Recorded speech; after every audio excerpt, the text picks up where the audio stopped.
Всем привет! Продолжаю подстраиваться под погоду и понемногу заготавливать сено. Да и по ходу небесная канцелярия дала мне немного форы. Ночью шел дождь, утром тоже, и только вот сейчас, ближе к обеду, стало проясниваться.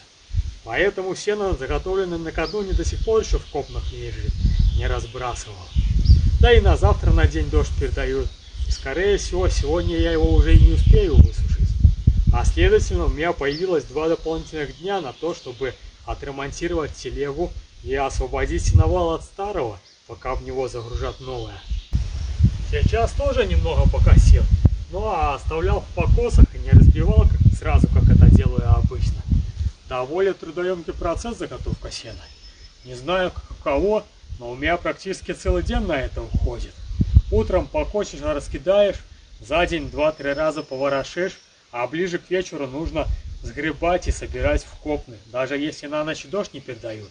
У нас из-за большого количества озер в округе очень высокая влажность, и уже в 9 вечера выпадает сильная роса, и если сено не сгребать, то оно намокает и только к обеду высыхает. А так я утром в 9 часов раскидаю его сухое, и оно за этих 2 дня полностью высыхает. Изначально планировал косу покупать до мотоблока, чтобы ускорить этот процесс. Посмотрел видео, отзывы, там все так красиво получается, быстро.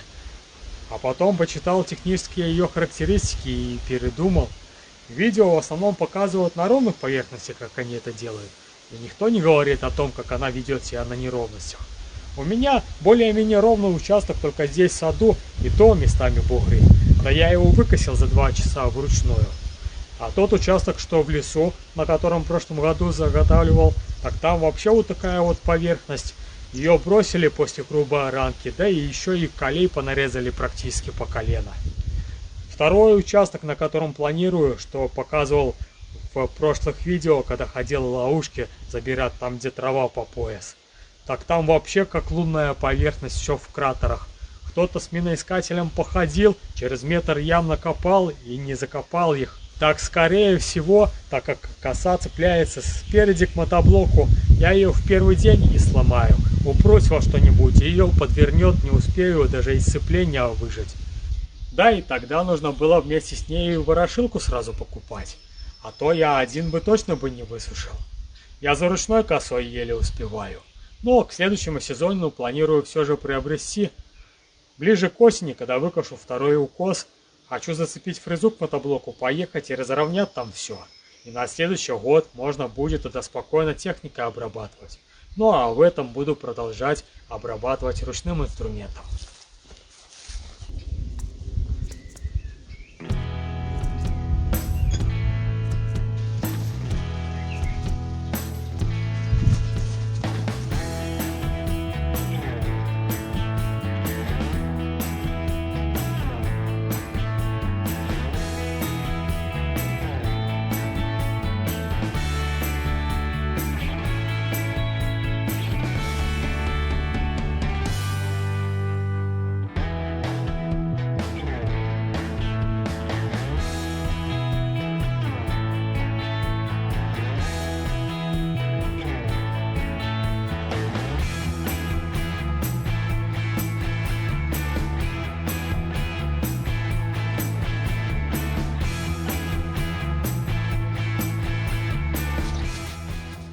Заметили ловушку среди ульев?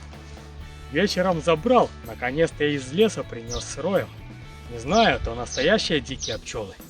Мои так более цивилизованные. Вечером часиков в 9, когда начинает смеркаться, они спать уже ложатся.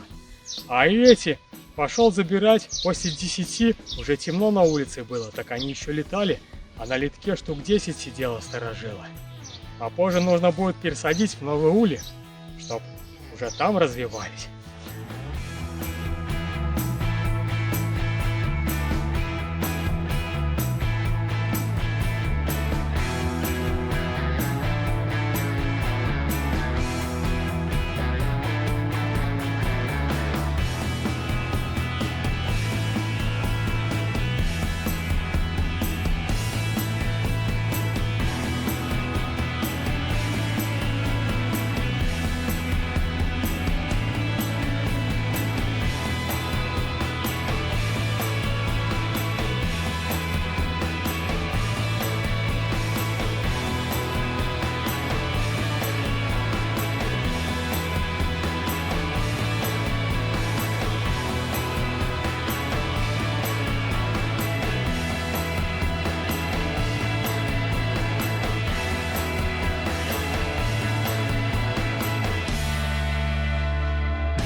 этом году у меня намного больше площадей вблизи дома, где можно сено заготавливать. Сосед сдал свою позицию и передал мне эстафету, и теперь я выкашиваю его сад. Еще договорился с другим соседом, буду в его саду тоже косить. Ему хорошо, не нужно работать и вывозить траву, да и мне далеко ездить. Можно было бы еще сюда перейти. Здесь вообще трава шикарная, густая. Можно сказать, поймовая. Здесь небольшая канавка, там рычушка. Бобры перекрыли плотиной, так весной немного подтапливало. Колхоз вообще начинает косить только он за тем деревом. А эти травы никому не нужны. Но начни их косить, так штрафу приличного дадут. Это территория еще населенного пункта, и без оформления земли нельзя это делать. Ну что ты мяукаешь? А? Ну что, мяукаешь? О, иди на ручки. Ходи. Все, я тут уже закончил, пойдем домой. Пошли. Пойдем домой, ты уже устала. У тебя уже сиеста начинается, да? Пора спадки ложиться. Ну все, идем.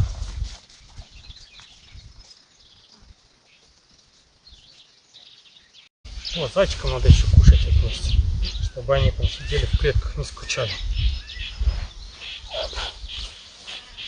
Залазь на ручки. Держись крепко. Ну, не ходишь? Ну, пошли ты домой. Ну, Катя, пошли домой. Адо.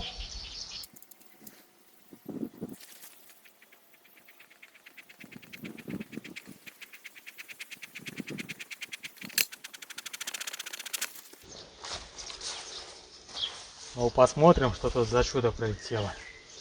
Они уже сидят, наверное, недели две. Смотрел, уже с обножкой летают, матка, значит, точно начала сеять. То они должны будут уже улететь, как эти, с этого домика.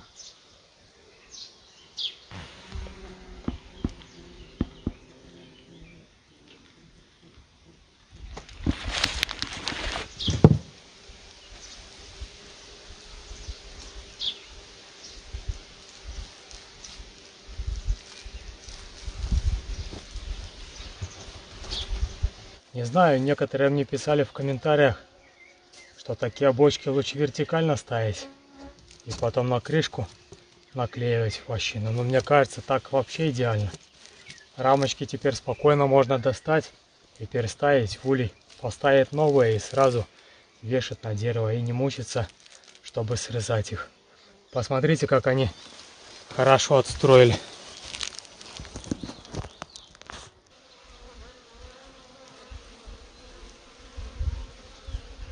Только немного кривовато, бочка стояла, наверное, под наклоном. Но она в принципе упала была. И немного идут не по рамке.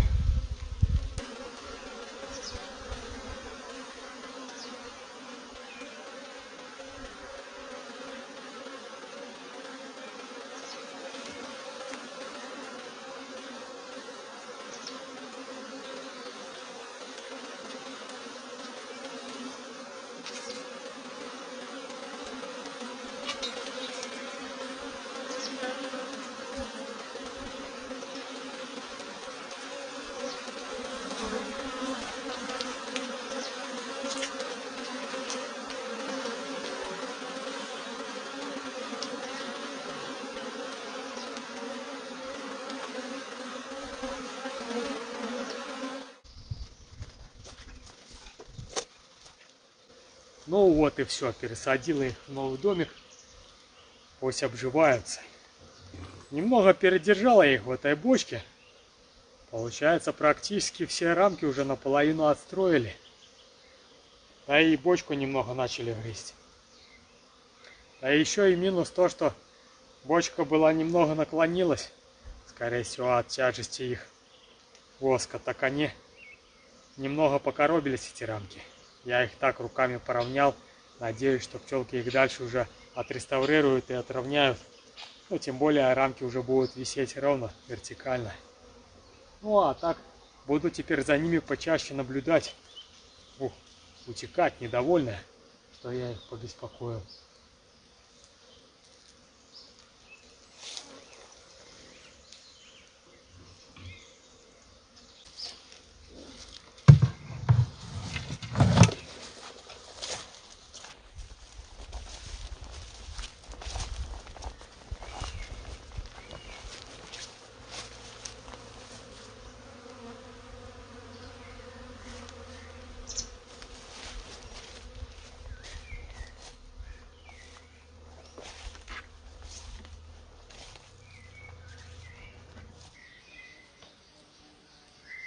Решил я все же купить себе бензиновую косу. Ну, быстрее, скорее всего, косить она не будет, чем моя ручная. Да и недостатков у нее очень много. Но зато у нее есть один хороший плюс, что работать ей можно будет и в сухую погоду, когда уже роса спадает, и когда ручная коса перестает хорошо косить. И за счет этого можно будет за день большие площади обрабатывать. Ну, больше пока мне нечего сказать про нее. Соберу, обкатаю, покашу немного, ну а потом уже можно будет сравнивать. Что такое? Опять мертвый притворяюсь. Тихо, тихо, тихо. Что, ты запуталась в ошейник? Как ты так умудряешься? Сейчас сниму.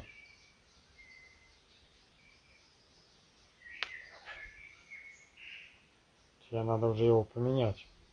Я купил новенький. А то это тебя уже не защищает. Все, иди. Теперь ты свободна.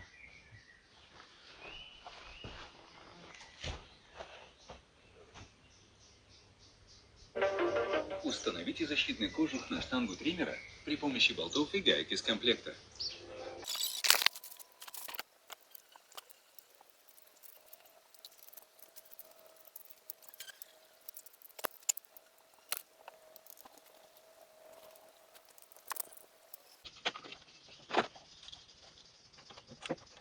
Вот, столкнулся с проблемкой. В комплекте есть ключи. Даже два, но почему-то одного размера и сюда не подходят. Хорошо, что у меня набор инструментов необходимого размера есть. Так бы пришлось бы в город ехать.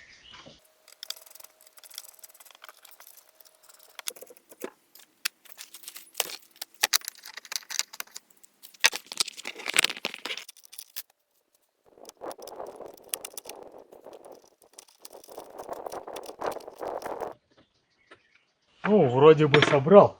Не знаю, кто пишет их инструкции, но, как говорится, без 100 грамм не разберешь. Явно человек без логического мышления. Алгоритм последовательности действий неправильно составлен, некоторые вообще пропущены, да и картинки совсем от другой косы. Ну, вроде бы разобрался. Был в комплекте такой диск с победитовыми напайками, прям как у меня в циркулярной пиле. Можно хоть в лес идти, сосны пилить. Не знаю, как он будет по траве, я видел в основном такие трахлопасные. Да и здесь в инструкции тоже такой нарисован. Но посмотрим, как говорится, практика покажет.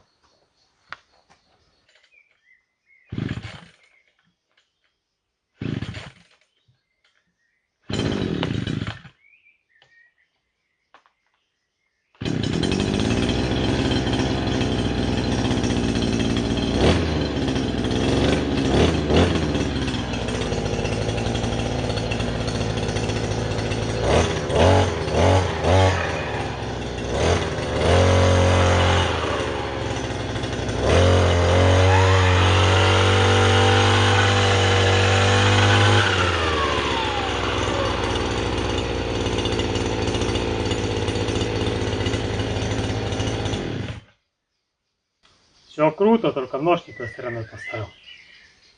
Получается, что не в ту сторону крутится.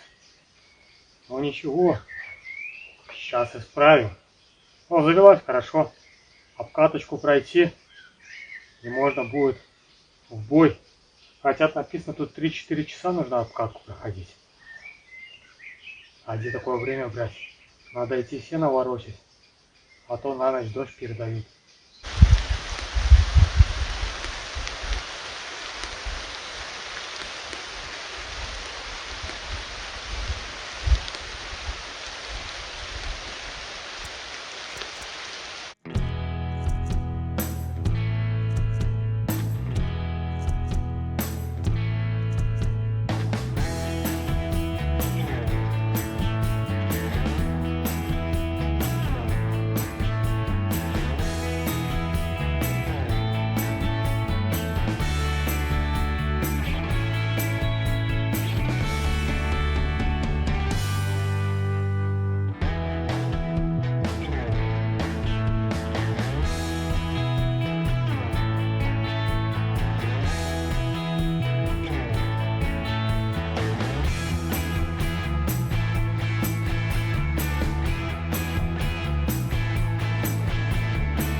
Ну, надеюсь, первый блин будет не комом. Моя первая работа со сваркой. Да и знаний особо-то не было. Так одногруппник рассказал немного, когда в гости приезжал. А практики и того меньше. 5 сантиметров шва под его присмотром. Да и вы помните, как все печально получилось. И еще несколько видео посмотрел, да и в основном на тему, как дырки вываривать. Моя дрель, походу, вообще не приспособлена для работы с металлом. Обороты слишком большие, да и сверло нашел какое-то дедово старое, еще советских времен, да и затачивалось не раз. А как дырки не получались сверлить, так у меня идея возникла. Я когда учился варить, так пропаливал металл очень быстро. И мне подумалось, раз у меня получается так случайно, то, возможно, есть технология управляемая. Загуглил, да, действительно есть и совсем простая. Освоил в 2 отверстия, проделал, прочувствовал, как дуга ловится, и сразу получаться стало. А вот варить совсем не получалось. Отдали мне старый сварочный аппарат за ненадобностью. Да он, походу, какой-то неисправный. Выставлял токи, которые рекомендованные. Да, варить не хочет, дуга не ловится, электрод сразу залипает. Стал побольше давать, и где-то на 200 более-менее начало получаться. Да, провода отгорали, 2 раза пришлось менять. И электроды были, наверное, какие-то не очень. Практически целую пачку извел. Навару, отбью шлак, смотрю, какая-то бяка получается. Ну, я-то козерог типичный, сразу не сдаюсь. Болгаркой срежу и заново давай. И только где-то под конец пачки стало более-менее получаться. Ну, хотя, может быть, дело было и не в бобине, как там говорится. Плохому танцору и яйца мешают.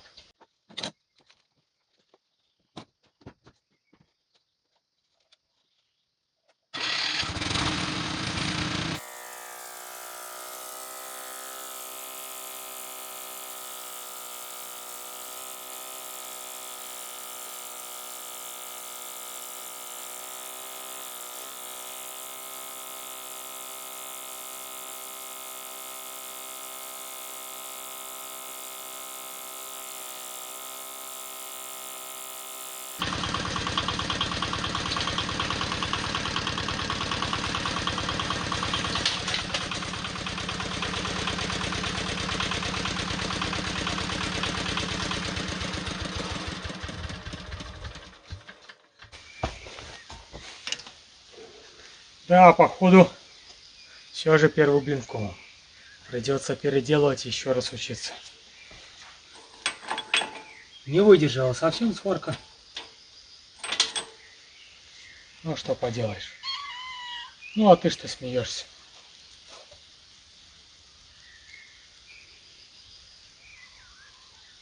Что, домой пойдем? Да? Ну, сейчас загоню трактор, пойдем домой.